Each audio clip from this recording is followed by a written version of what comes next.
Smile, kembali lagi dalam acara Tanya Dokter. Nah, pada kesempatan kali ini kita kedatangan tamu yaitu Dr. Moaragato. Hai. Pada kesempatan kali ini kita akan membahas soal gigi bungsu atau M3.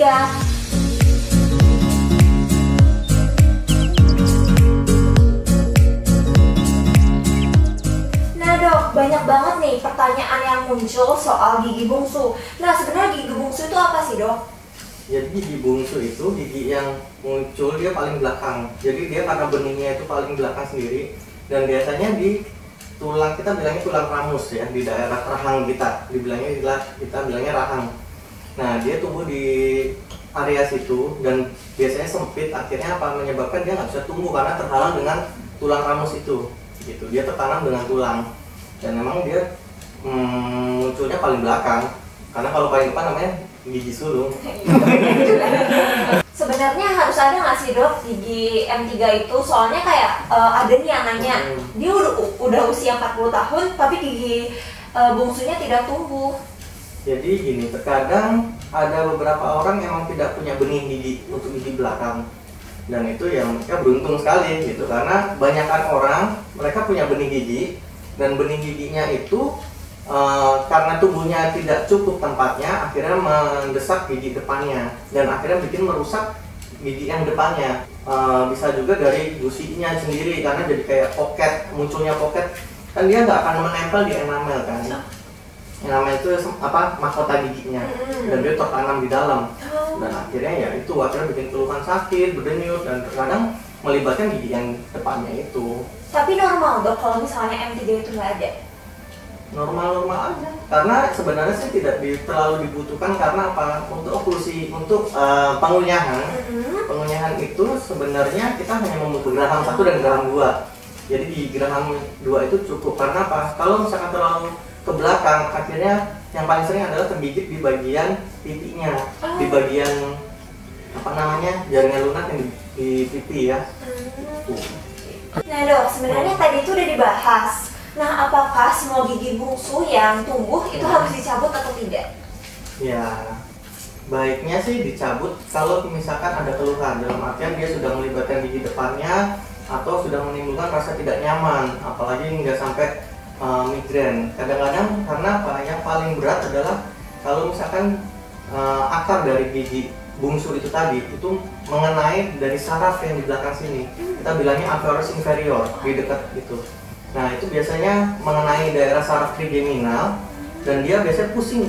Keluhan pasien itu adalah pusing sampai belakang kepala, dan dia akhirnya nggak bisa tidur, nggak nyaman, dan akhirnya quality of life-nya akan berkurang, jauh berkurang, karena dia tidak bisa istirahat dengan baik. Dan ya makanya itu kadang kita butuh istilahnya gini, bisa untuk perawatan gigi bungsu itu pencabutan itu bisa awal kita lakukan atau di saat ada keluhan, karena awal bisa kita buat preventif atau misalkan pas ada keluhan aja gitu. Iya, Dok, benar, sampai kadang-kadang susah menelan gitu ya, Dok. Itu betul. Jika gigi bungsunya tumbuh miring, itu harus bagaimana, Dok? Kalau tumbuh miring, itu kan berarti menandakan dia nggak ada tempat kan. Akhirnya dia tumbuhnya tidak senormalnya seperti itu. Jadi secara anatomis pun akan membuat ada tempat-tempat di mana makanan bisa masuk.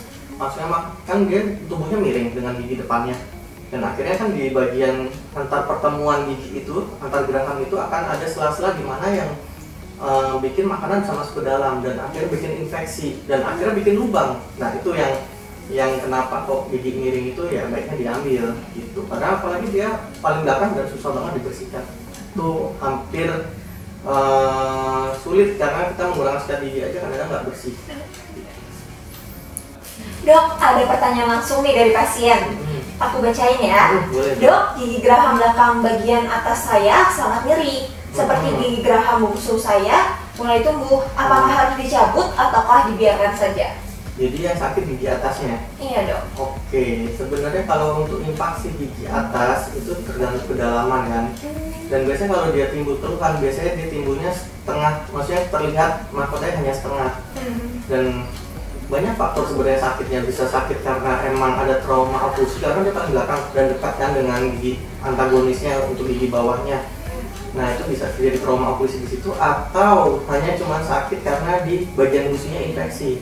Karena itu susah sekali dibersihkan, apalagi gigi atasnya udah munculnya cuman mahkota kecil dan ternyata dia miring ke bagian pipi. Nah seperti itu. Nah itu akhirnya tempat makanan yang di situ. Nah infeksi yang terjadi itu karena adanya kuman-kuman dan bakteri yang ada di dalam situ. Dia nempel di mahkotanya dan dia menghasilkan asamnya iritasi ke gusinya. Akhirnya bikin nyeri di bagian gusinya. Jadi sebenarnya sakitnya kalau di atas sendiri itu lebih lokal ya, maksudnya gampang ditebak dan gampang, maksudnya pasien akan gampang menunjukkan ini sakitnya atasnya seperti itu karena infeksinya infeksi lokal dan biasanya penyebabnya sih itu aja sih.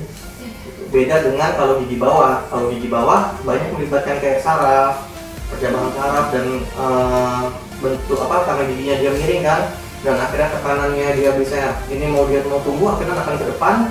Nah akhirnya biasanya nyerinya bisa juga karena gigi depannya jadi lubang gara-gara gigi yang miring. Berarti disarankan untuk cabut ya dok? Baiknya cabut. Pertanyaan kedua dari pasien, dok, saya bulan lalu operasi gigi bungsu, tetapi sampai sekarang masih bengkak, nggak berdarah tapi sakit. Kenapa ya dok? Oke, biasanya kita kalau sekarang operasi itu ada evaluasinya, dalam artian tidak hanya operasi selesai setelah 1 minggu 1 sampai 2 minggu kita lepas jahitan, tidak seperti itu. Nah evaluasinya berapa lama dok? Evaluasinya bisa tergantung keluhan ya, bisa sebulan, bisa 2 bulan. Jadi semuanya masih kita evaluasi, dan biasanya kalau udah 1 bulan itu dengan gusi menutup, kita harus butuh pemeriksaan penunjang yang lain, seperti harus kita foto panoramik karena kita harus melihat tulangnya bagaimana, apakah sudah terjadi pembentukan tulang yang baik setelah operasi itu. Ada pasien juga dok yang dia habis dicabut terus bengkak pipinya, itu apakah normal atau terjadi seperti apa dok? Istilahnya sebenarnya bengkak itu adalah proses penyembuhan, proses inflamasi, kita bilangnya ada proses inflamasi. Nah itu sebenarnya wajar kalau terjadi bengkak, karena kan ada suatu kita bikin luka dan kita bikin suatu trauma dan akhirnya muncul pembengkakan. Itu proses normal yang terjadi. Jadi normal ya dok? Normal aja. Nah terakhir nih dok, apa sih tips dan triknya untuk orang yang ingin dicabut atau diinvaksi gigi bungsunya? Tips and trik sebenarnya sih kalau untuk tips and trik nggak ada ya, karena kalau gigi bungsu sakit itu keluhan pasien dan istilahnya pasien sedang merasakan nyeri, merasakan sakit, dan sebenarnya kalau untuk seperti itu ya pasien harus datang ke dokter untuk kita lihat, kita evaluasi dulu kenapa kok bisa sampai seperti itu. Minimal kalau emang mau operasi atau tindakan pencabutan gigi itu jangan pas lagi sedang infeksi, maksudnya sudah takut gitu kan. Karena yang terjadi adalah kalau lagi infeksi seperti itu nanti kurang bagus penyembuhannya. Jadi emang sebaiknya dilihat dulu. Terus kalau memang pun lagi infeksi banget, maksudnya lagi sakit banget dan disentuh aja giginya sakit, kita akan kasih obat dulu, jadi supaya dia mereda dulu infeksinya. Setelah mereda baru bisa tindakan. Karena apa? Prinsipnya adalah kalau kita tindakan operasi atau pencabutan odontotomi, kita juga harus evaluasi keadaan umum pasien itu baik atau enggak gitu. Kan makanya kita juga harus melihat dari keadaan umum pasien itu punya penyakit sistemik atau enggak, punya riwayat penyakit apa aja. Nah itu kita harus lihat, apalagi pasien-pasien misalkan punya jantung udah pasang ring.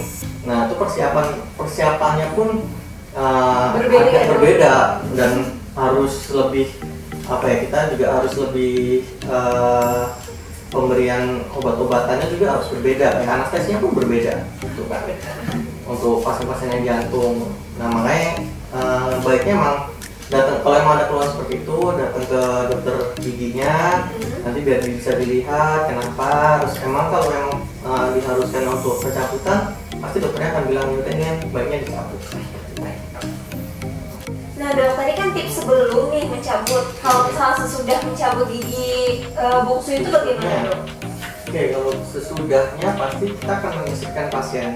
Pertama namanya luka, namanya operasi, itu kita pasti yang kita evaluasi adalah tadi pertama pendarahannya. Bagaimana kita caranya menghentikan pendarahan. Jadi kita akan pasti kita edukasi ke pasien untuk untuk mengurangi terjadi pendarahan, terjadinya pembengkakan seperti itu. Dengan nanti kita juga kasih obat-obatan setelah pencabutannya. Nah, nanti setelah dicabut kan kita evaluasi lagi 1 minggu, pasiennya harus kontrol. Sebenarnya kontrol 1 minggu itu untuk evaluasi lukanya bagaimana, apakah dari pasien pun ada keluhan atau enggak, atau pembengkakannya udah berkurang atau enggak, seperti itu. Jadi sih emang nanti kita edukasi sih pastinya. Demikian Tanya Dokter bersama Dokter Gatot. Terima kasih banyak ya Dok atas ilmunya. Semoga bermanfaat bagi sahabat Dance Smile. Tetap semangat, salam sehat.